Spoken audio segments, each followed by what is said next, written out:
Israel's new Justice Minister Yariv Levin announcing a reform program including a derogation clause allowing parliamentary members a vote to override decisions of the Supreme Court.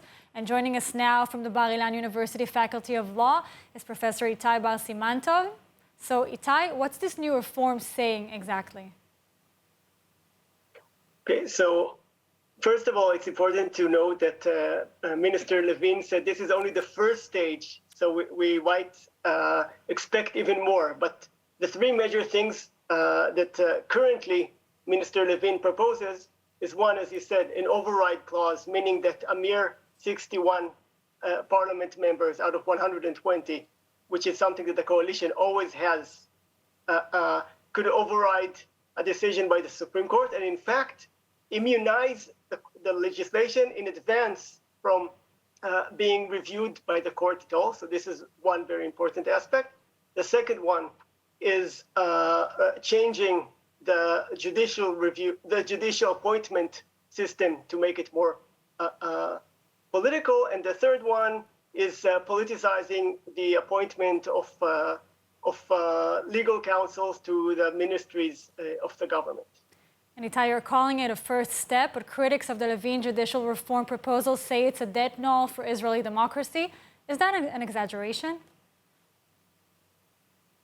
I think not. I think that there is real danger here. But I should start by saying that, in addition to being a constitutional law professor, I'm also a legislation and parliamentary professor, and I believe in parliaments, and I believe in the principles that the elected representatives of the people should decide on policies.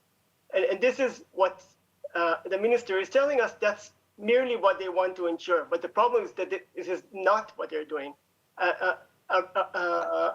What they're proposing and the end result might be is that in the end of the day, we'll have a parliament that has no checks and balances and no review over its decisions, and could threaten human rights, even the most fundamental constitutional rights, without any possible of review.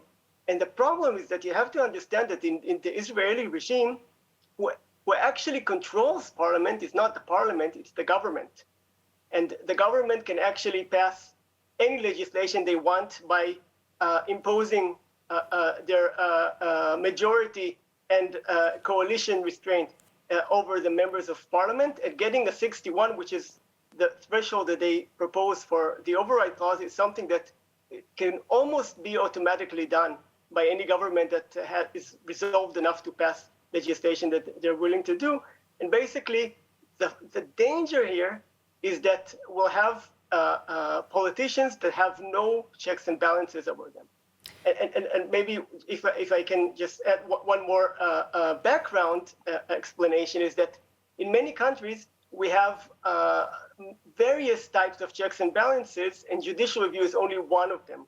For example, you might have two houses of parliament, you might have a veto power by the president, you might have a federal system where the federal government and the state governments balance each other. You have, like in the EU, that you have a supra-national body, you have international courts. Israel does not have any of those things. So basically, the only thing currently restraining the Israeli government is the Supreme Court. Taking away the power of the Supreme Court is therefore quite dangerous. And it actually brings me to this, the basic clause of Israel, the equivalent of a constitution. Doesn't Levin's proposals to allow a simple 61 Knesset majority to overturn a basic law weaken its very concept?